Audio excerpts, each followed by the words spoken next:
हुए कुछ लोग इस देश की प्रगति को स्वीकार ही नहीं कर पा रहे हैं। उन्हें भारत के लोगों की उपलब्धियां नहीं दिखती है। अरे 140 करोड़ देशवासियों के पुरुषार्थ और प्रयास का परिणाम है, जिसके कारण आज दुनिया में डंका बजना शुरू हुआ है। उन्हें भारत के लोगों के पुरुषार्थ और परिश्रम से प्राप्त उपलब्धियां उनको नजर नहीं आ रही हैं। माननीय अध्यक्ष जी, पिछले 9 वर्ष में भारत में 90,000 स्टार्टअप्स, और आज स्टार्टअप की दुनिया में हम दुनिया में तीसरे नंबर पर पहुंच चुके हैं। एक बहुत बड़ा स्टार्टअप इकोसिस्टम आज देश के टायर 2, टायर 3 सिटीज में भी पहुंच चुका है। हिंदुस्तान के हर कोने में पहुंचा है। भारत के युवा सामर्थ्य की पहचान बनता जा रहा है। माननीय अध्यक्ष जी, इतने कम समय में और कोरोना के विकट कालखंड में 108 यूनिकॉर्न बने हैं, और एक यूनिकॉर्न का मतलब होता है उसकी वैल्यू 6-7 हजार करोड़ से ज्यादा होती है। ये इस देश के नौजवानों ने करके दिखाया है। माननीय अध्यक्ष जी, आज भारत दुनिया में मोबाइल मैन्युफैक्चरिंग में दुनिया में दूसरा बड़ा देश बन गया है। घरेलू विमान यात्री, डोमेस्टिक एयर ट्रैफिक में आज विश्व में हम तीसरे नंबर पर पहुंच चुके हैं। एनर्जी कंजम्पशन प्रगति के एक मानदंड माना जाता है। आज भारत एनर्जी कंजम्पशन में दुनिया में एक कंज्यूमर के रूप में तीसरे नंबर पर हम पहुंच चुके हैं। रिन्यूएबल एनर्जी की कैपेसिटी में हम दुनिया में चौथे नंबर पर पहुंच चुके हैं। स्पोर्ट्स, कभी हमारी कोई पूछ नहीं होती थी, कोई पूछता नहीं था। आज स्पोर्ट्स की दुनिया में हर स्तर पर भारत के खिलाड़ी अपना रुतबा दिखा रहे हैं, अपना सामर्थ्य दिखा रहे हैं। एजुकेशन समेत हर क्षेत्र में आज भारत आगे बढ़ रहा है। पहली बार, माननीय अध्यक्ष जी, गर्व होगा, पहली बार हायर एजुकेशन में एनरोलमेंट वालों की संख्या 4 करोड़ से ज्यादा हो गई। इतना ही नहीं, बेटियों की भी भागीदारी बराबर होती जा रही है।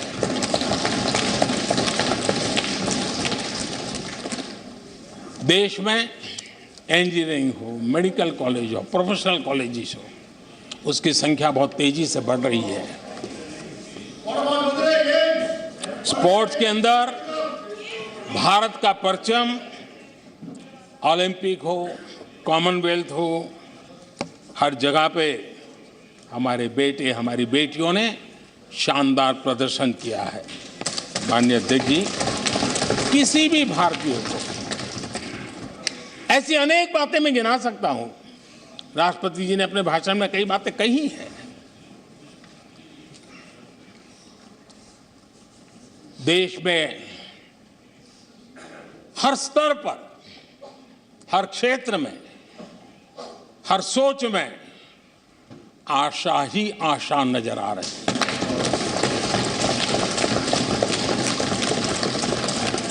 एक विश्वास से भरा हुआ देश है, सपने और संकल्प लेकर के चलने वाला देश है। लेकिन यहां कुछ लोग ऐसे निराशा में डूबे हैं, ऐसे निराशा में डूबे हैं। काका हाथरसी ने एक बड़ी मजेदार बात कही थी। काका हाथरसी ने कहा था, आगा पीछा देखकर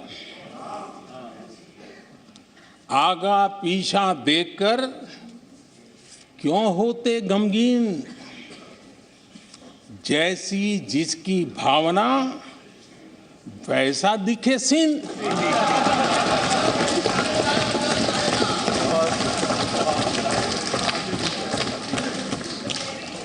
आदरणीय अध्यक्ष जी, आखिर ये निराशा भी ऐसे नहीं आई है।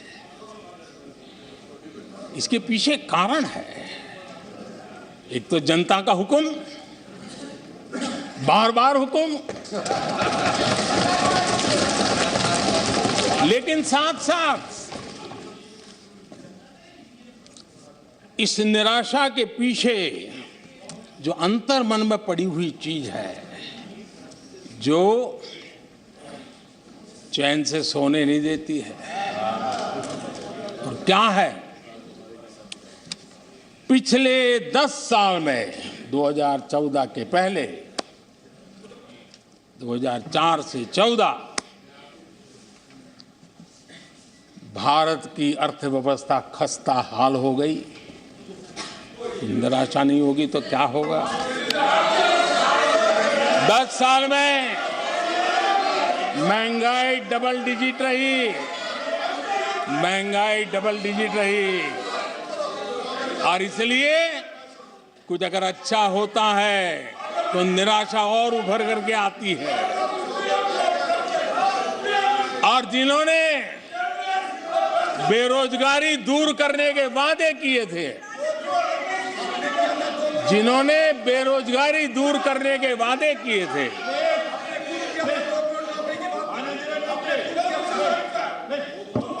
माननीय अध्यक्ष जी, एक बार जंगल में 2 नौजवान शिकार करने के लिए गए और वो गाड़ी में अपनी बंदूक नीचे उतार करके थोड़ा टहलने लगे। उन्होंने सोचा कि थोड़ा अभी आगे चलना है तो थोड़ा जरा हाथ पैर ठीक कर ले, लेकिन गए थे तो बाघ का शिकार करने के लिए, और उन्होंने देखा आगे जाएंगे तो बाघ मिलेगा। लेकिन हुआ ये कि वहीं पर बाघ दिखाई दिया। अभी नीचे उतरे थे, अपनी गाड़ी में बंदूक वहीं पड़ी थी। बाघ दिखा, अब करे क्या? तो उन्हें लाइसेंस दिखाया कि मेरे पास बंदूक का लाइसेंस है।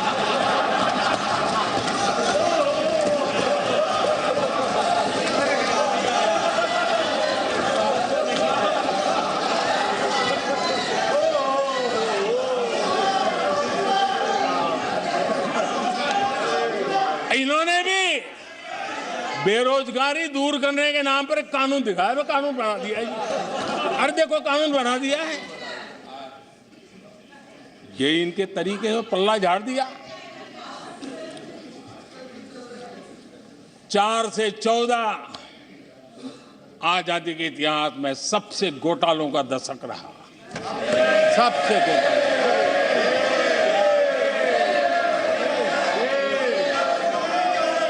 वही 10 साल, यूपीए के वो 10 साल, कश्मीर से कन्याकुमारी, कश्मीर से कन्याकुमारी, भारत के हर कोने में आतंकवादी हमलों का सिलसिला चलता रहा। 10 साल हर नागरिक असुरक्षित था। चारों तरफ यही सूचना रहती थी कि कोई अनजानी चीज को हाथ मत लगाना, अनजानी चीज से दूर रहना, वही खबरें रहती थी। 10 साल में जम्मू कश्मीर से लेकर नॉर्थ ईस्ट तक हिंसा ही हिंसा देश का शिकार हो गया था। उस 10 साल में भारत की आवाज ग्लोबल प्लेटफॉर्म पर इतनी कमजोर थी कि दुनिया सुनने तक तैयार नहीं थी। आदरणीय अध्यक्ष जी, इनकी निराशा का कारण ये भी है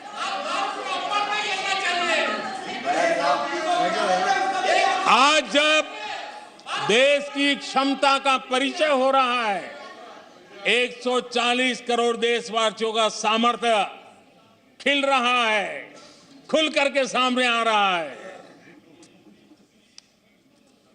लेकिन देश का सामर्थ्य तो पहले भी था, लेकिन 4 से लेकर 14 तक इन्होंने वो अवसर गंवा दिया। और यूपीए की पहचान बन गई, हर मौके को मुसीबत में पलट दिया, हर मौके को मुसीबत में पलट दिया। जब टेक्नोलॉजी इंफॉर्मेशन का युग बड़ी तेजी से बढ़ रहा था, उछल रहा था, उसी समय ये 2G में फंसे रहे। मौका मुसीबत में। सिविल न्यूक्लियर डील हुआ। जब सिविल न्यूक्लियर डील की चर्चा थी, तब ये कैश फॉर वॉट में फंसे रहे। ये खेल चले। आदरणीय अध्यक्ष जी, 2010 में कॉमनवेल्थ गेम्स हुए। भारत को दुनिया के सामने, भारत की युवा सामर्थ्य को प्रस्तुत करना एक बहुत बड़ा अवसर था, लेकिन फिर मौका मुसीबत में और CWG घोटाले में पूरा देश दुनिया में बदनाम हो गया। आदरणीय अध्यक्ष जी,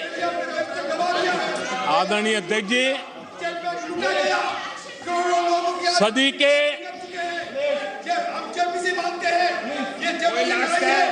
के दूसरे दशक में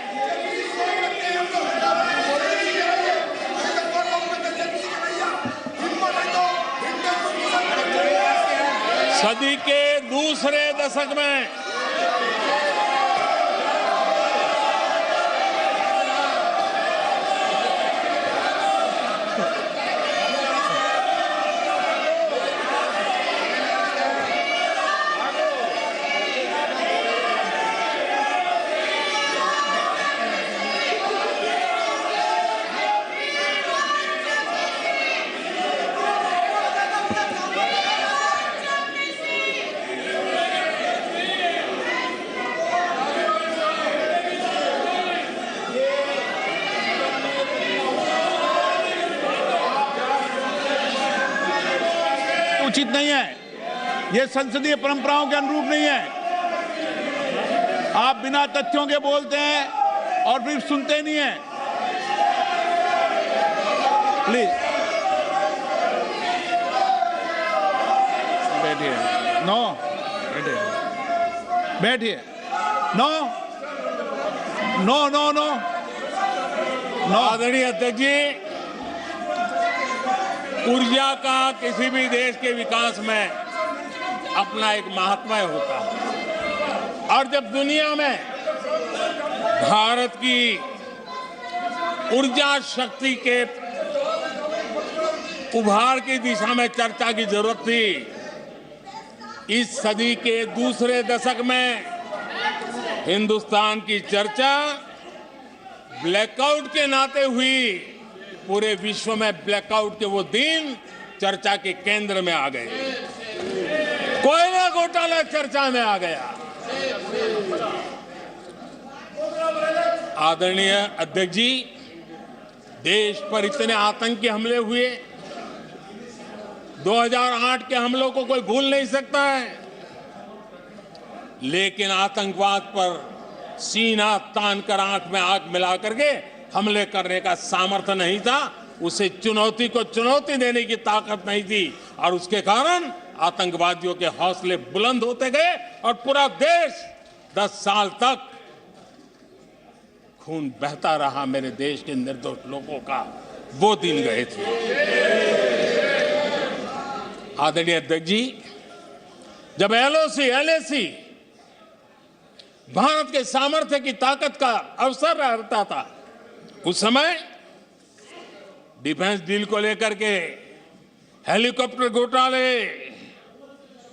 और सत्ता को कंट्रोल करने वाले लोगों के नाम उसमें चिन्हित हो गए। आदरणीय अध्यक्ष जी, जब देश के लिए जरूरत थी और निराशा के मूल में ये चीजें पड़ी हुई है, सब उभर करके आ रहा है। आदरणीय अध्यक्ष जी, इस बात को हिंदुस्तान हर पल याद रखेगा कि 2014 के पहले का जो दशक था, द लॉस्ट डेकेड के रूप में जाना जाएगा। और इस बात को इनकार नहीं कर सकते कि 2030 का जो दशक है, ये इंडिया डेकेड है पूरे विश्व के लिए। आदरणीय अध्यक्ष जी, थैंक यू शशि जी। बंटवारा हो गया, कांग्रेस में बंटवारा। आदरणीय अध्यक्ष जी,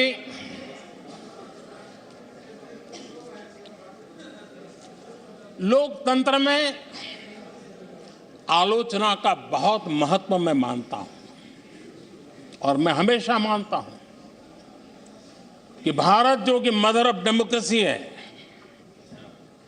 सदियों से हमारे यहां लोकतंत्र हमारी रगों में पनपा हुआ है। और इसलिए मैं हमेशा मानता हूं कि आलोचना एक प्रकार से लोकतंत्र की मजबूती के लिए, लोकतंत्र के संवर्धन के लिए, लोकतंत्र के स्पिरिट के लिए आलोचना एक शुद्धि यज्ञ है। उस रूप में हम आलोचना को देखने वाले हैं। लेकिन दुर्भाग्य से बहुत दिनों से मैं इंतजार कर रहा हूं, कोई तो मेहनत करके आएगा, कोई तो एनालिसिस।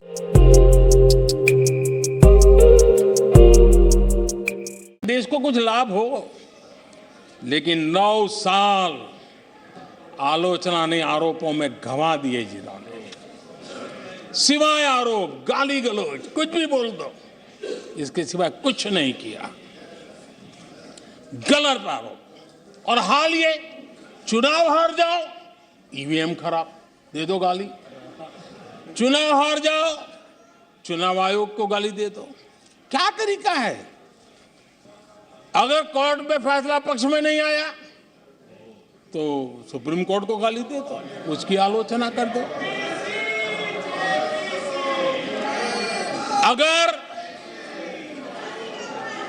भ्रष्टाचार की जांच हो रही है,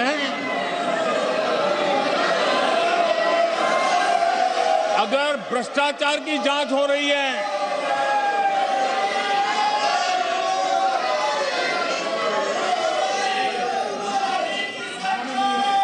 माननीय अध्यक्ष जी, अगर भ्रष्टाचार की जांच हो रही है तो जांच एजेंसियों को गाली दो।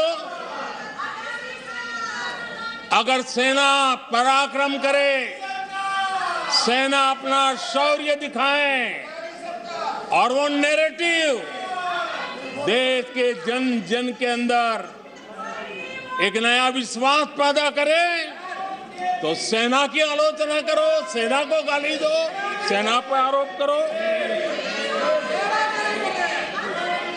कभी आर्थिक देश की प्रगति की खबरें आए, आर्थिक प्रगति की चर्चा हो, विश्व के सारे संस्थान भारत की आर्थिक गौरवगान करे, तो यहां से निकलो, आरबीआई को गाली दो, भारत के आर्थिक संस्थानों को गाली दो।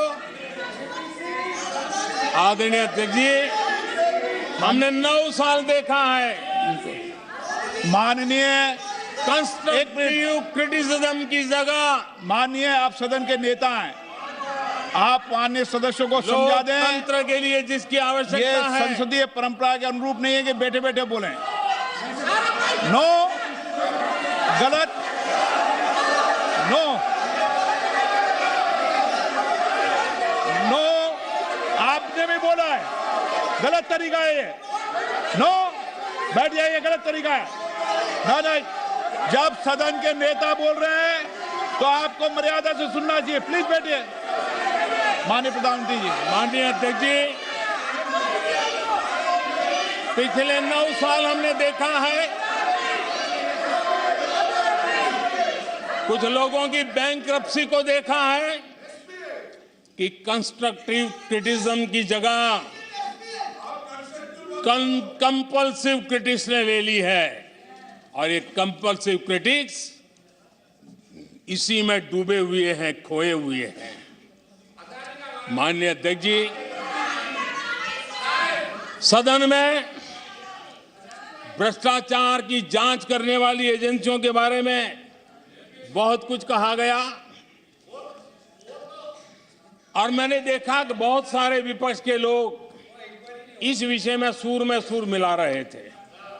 मिले मेरा तेरा सुर।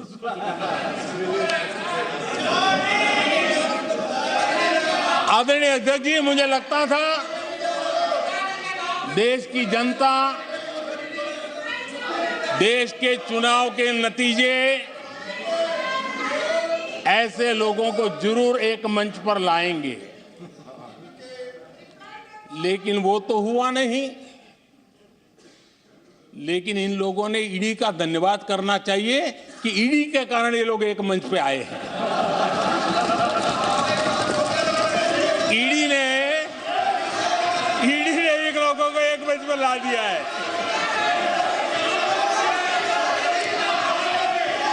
और इसलिए जो काम देश के मतदाता नहीं कर पाए,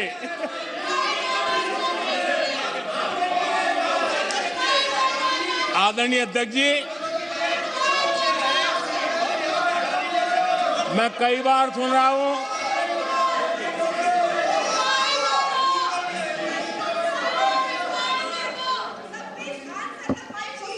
माननीय अध्यक्ष जी, मैं कई बार सुन रहा हूं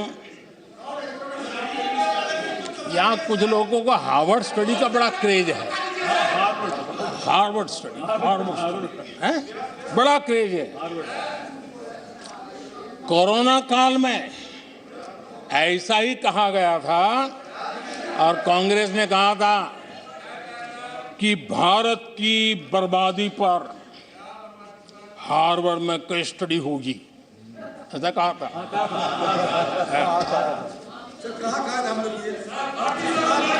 और कल फिर सदन में हार्वर्ड यूनिवर्सिटी में स्टडी की बात कल फिर हुई। लेकिन माननीय अध्यक्ष जी, बीते वर्षों में माननीय अध्यक्ष जी, बीते वर्षों में हार्वर्ड में एक बहुत बढ़िया स्टडी हुई है, बहुत इंपॉर्टेंट स्टडी हुई है। और उस स्टडी है, उसका टॉपिक क्या था मैं जरूर सदन को बताना चाहूंगा, और ये स्टडी हो चुकी है। स्टडी है the rise and decline of India's Congress party. ये स्टडी हो चुका है, और मुझे विश्वास है अध्यक्ष जी, मुझे विश्वास है भविष्य में कांग्रेस की बर्बादी पर सिर्फ हार्वर्ड नहीं, बड़े बड़े विश्वविद्यालयों में अध्ययन होना ही होना है, और डुबाने वाले लोगों पर भी होने वाला है। आदरणीय अध्यक्ष जी, मैं ऐसे लोगों के लिए